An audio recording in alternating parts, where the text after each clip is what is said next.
Hello everyone and welcome back to I Was a Teenage Exocolonist. Let's just continue where we left off. And yeah, we are in Dust right now. And what do we want to work on? I wonder.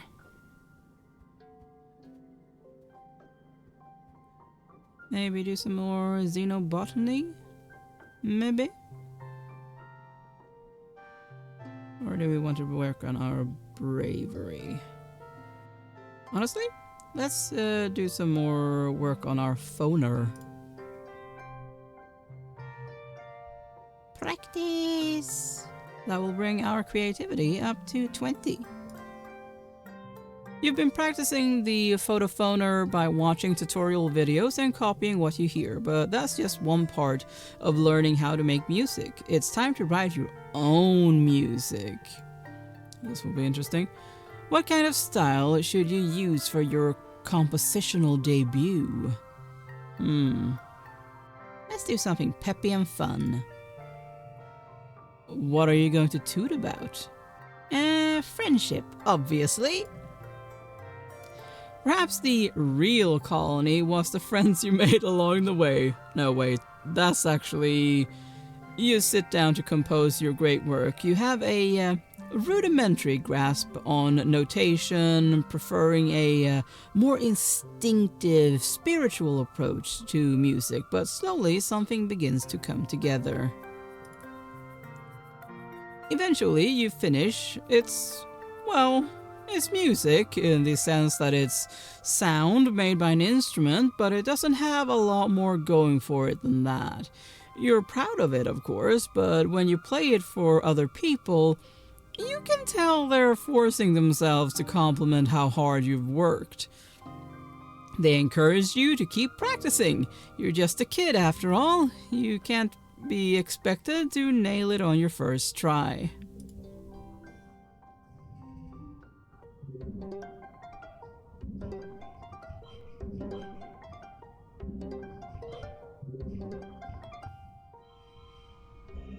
There we go.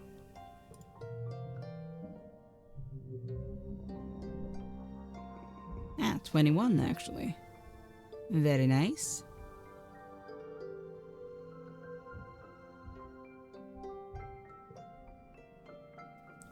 Okay.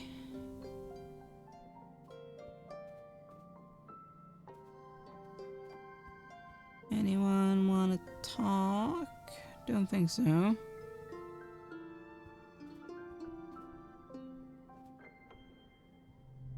So let's do some xenobotany, shall we? Yeah. Hey Squirt, your mom calls out to you. Don't you think it's time you started thinking about what you're gonna do when you're older? You look at her in confusion. Isn't she always telling you to stay in school? She chuckles. You gotta think about it sometime, kid. How about you come join your folks on the farm, if you think you're up for it? I'm ready. Your mom claps you on the back. Oof, she's just as strong as she looks. Great, she says. Come see me in geoponics when you're ready to start. It'll be more fun than wheeling dirt around, I promise. Nice. Another thing unlocked.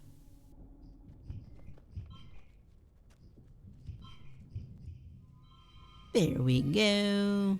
Awesome.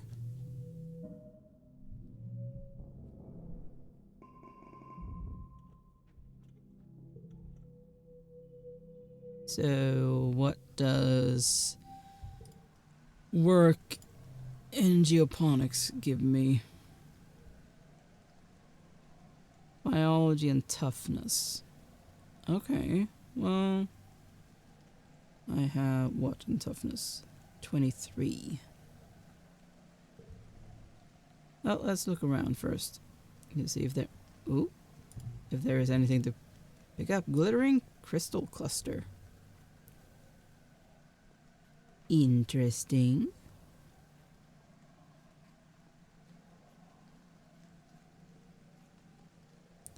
I wonder what that could be useful for. Maybe do some more defense training.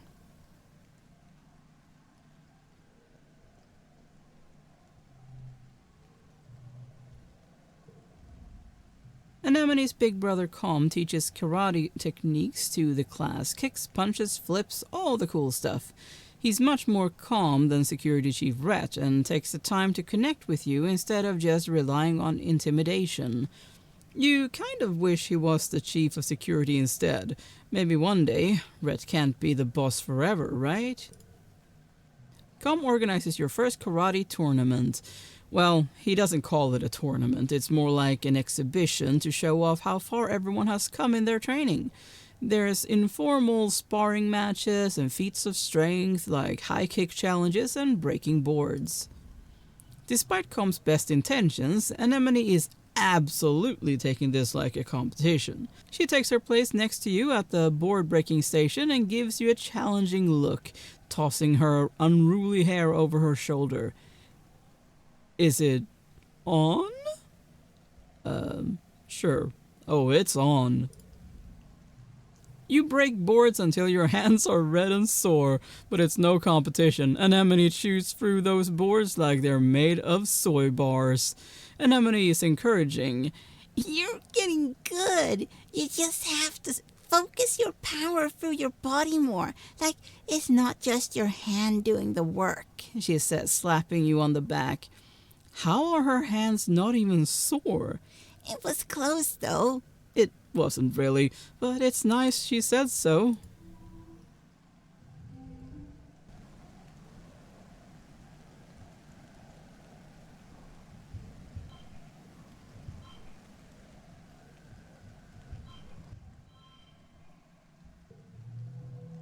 Might as well push when it's that close.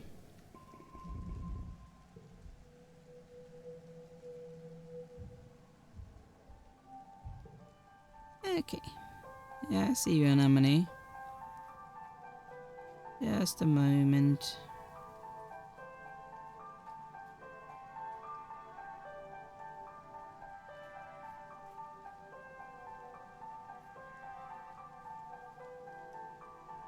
Yes?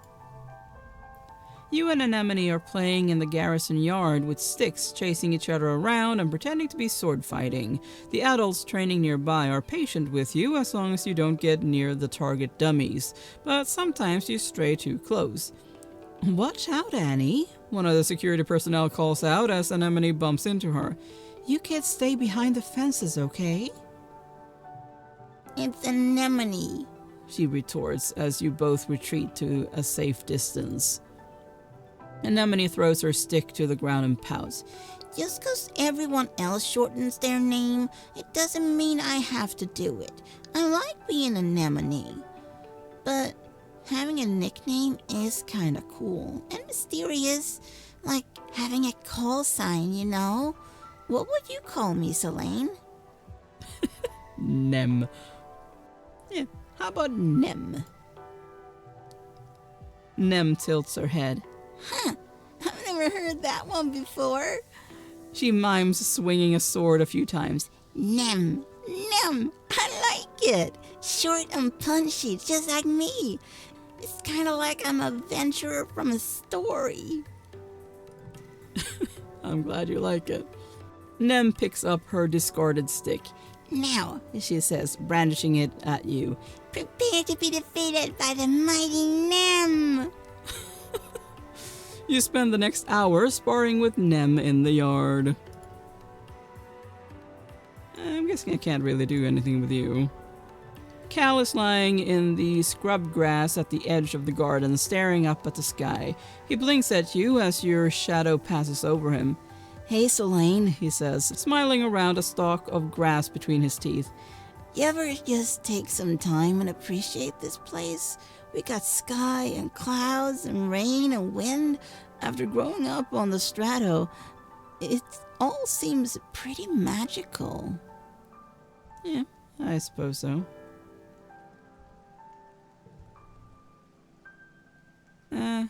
Sure. Des is scrolling through a novel on his hollow palm, completely checked out of the world around him. He startles when you tap his shoulder. Geez, Selene, he grumbles, gesturing to close his novel. You catch a few lines about a dragon before the screen disappears. Dis flips up his collar and turns away. Can't you tell when someone is busy? Okay. Uh, let's see. That gives 2. That's just that one. That one does give toughness.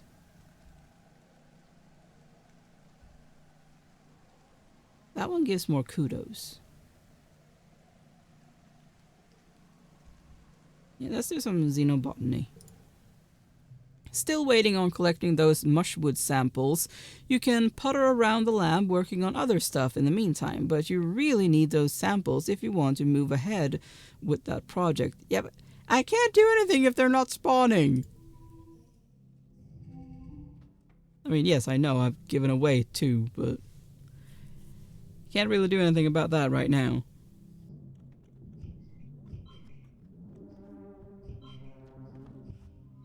There we go.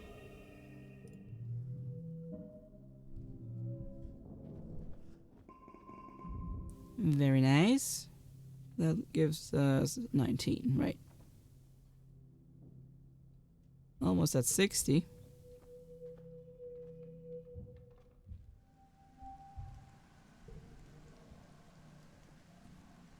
Any mushwood around. I kind of feel like seeing what happens if I talk to Utopia. If I can. Oh. You step cautiously through the colony gates. Selene, how's it going, little bro? Chief Surveyor Utopia steps casually out to bar your way while making it look accidental. Whoa there. I don't know if you're ready to head out there and join the surveyors just yet. Why don't you skedaddle and stick to sports ball inside the walls for now? She rubs her knuckles into your scalp and sends you on your way. Yeah. View the map? Oh, interesting. An info window pops up on your holopalm when you get closer. What do you want to know about? So where are we? This is where we are, I'm guessing. The subaqueous swamp? To the south is a vast boggy wilderness, home to dangerous animals and hazardous weather conditions. Exploration in this area is only to be done with extreme caution. The Western Resting Ridge? This tongue-twisting region is the broken spine of the planet, home to both dizzying heights and abyssal lows. It's always hot and arid here, no matter the season. Traversing these steep chasms is dangerous and only to be done by those with sufficient glider training. However, there are some interesting ruins here to explore. The Valley of Vertigo?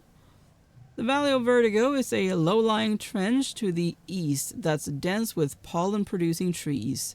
There's a wide variety of edible food here, both plant and animal product, leading to some of the explorers calling this place the breadbasket of Vertumna.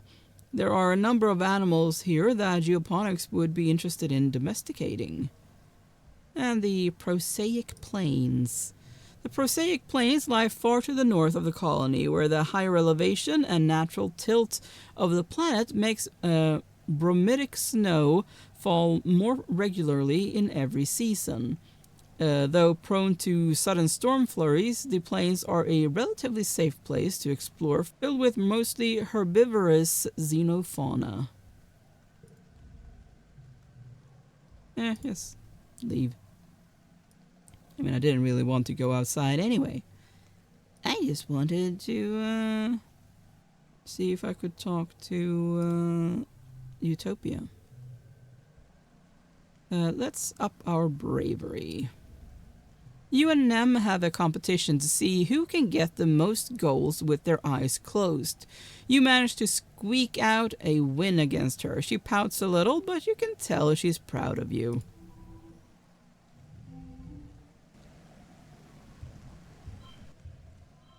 There we go.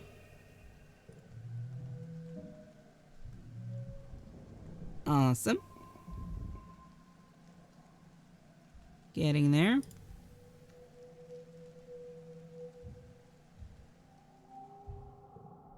And we're in glow. Ew, that means that an attack is imminent. Don't like it. Oh, we have another crystal cluster. Hello, Nem. A sports ball goes sailing over your head. 4! Nem giggles as he jogs up to you. That's what they used to say on Earth when a ball would go into the crowd. I like it. Want to train together? On your way to the sports ball pitch, Nem shares a story about the time her brother Calm once spiked the ball so hard he broke Utopia's nose back when she used to play sports ball too. She describes it in gory detail. But don't go easy on me, she exclaims. That's why we have med beds, right? Plus, I might get a cool scar. She thumbs a blue-scaled scar on her jaw right under her ear. Let's do some more sports ball to get some more bravery.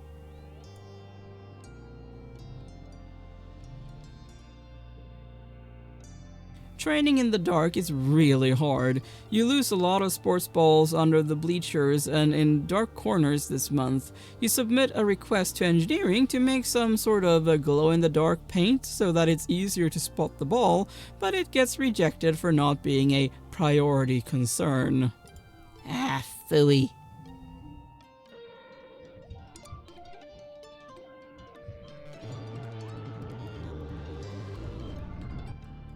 There we go.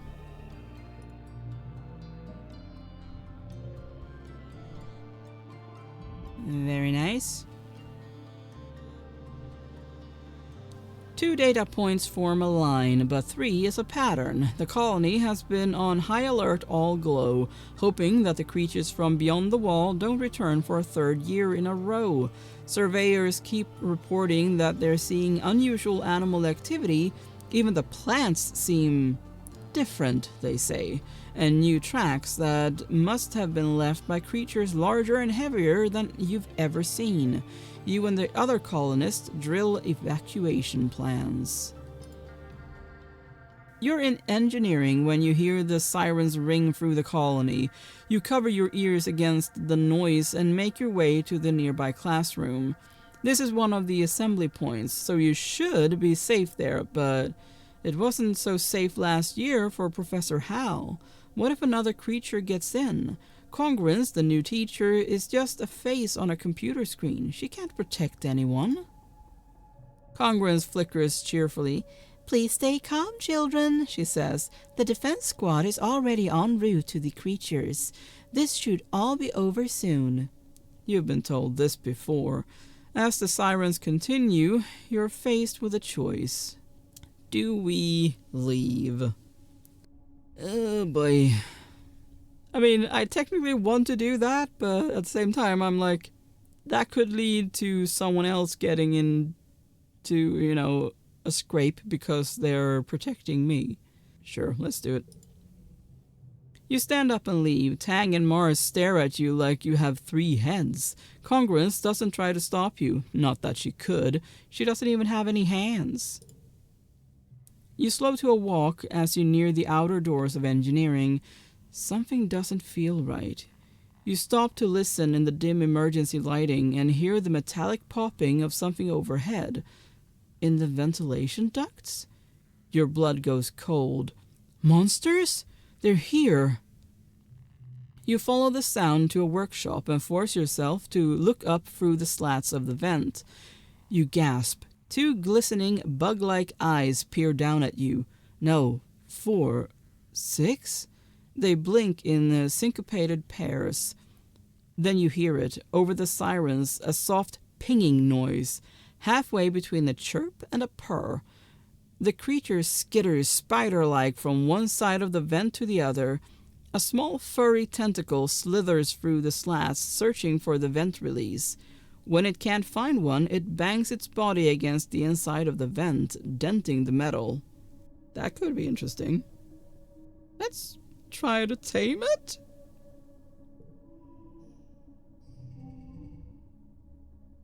Oh boy. This is gonna be tough.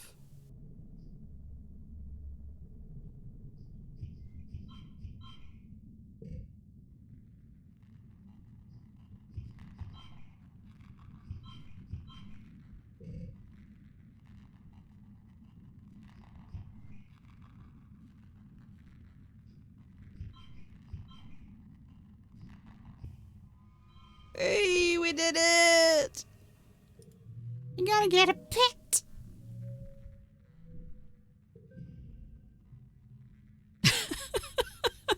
Okay. You win it over by reading its body language and slowly building trust. It seems to want to join you, and you hope, you'll be allowed to keep it. Nice.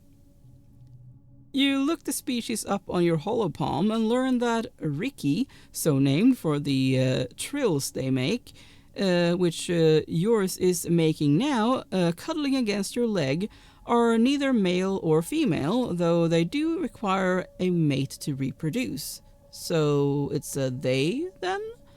You decide to name it Ricky Ticky. The valiant mongoose, your new pet Ricky Ticky, trills happily, popping up in the air excitedly at the prospect of more food.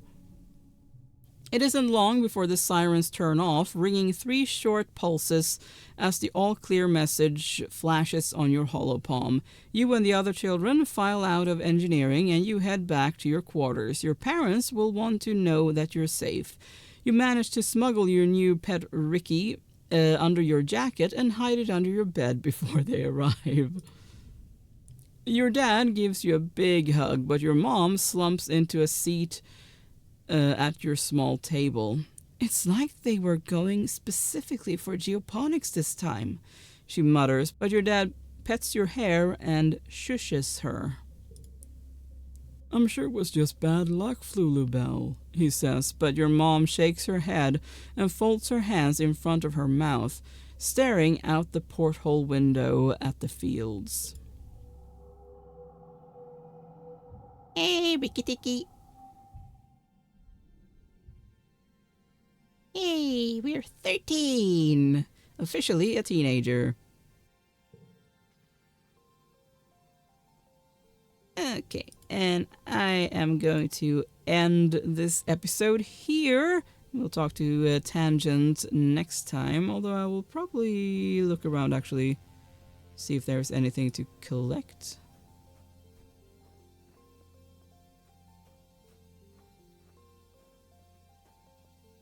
Oh, like this. Medicinal roots. Okay. So we have Tang and Cal to talk to. Alright, well. Like I said, that will happen next time. I think that was Riki Tiki that did that noise. Anyway, thank you so much for watching. Please consider leaving a like and subscribe, and I will see you next time. Bye!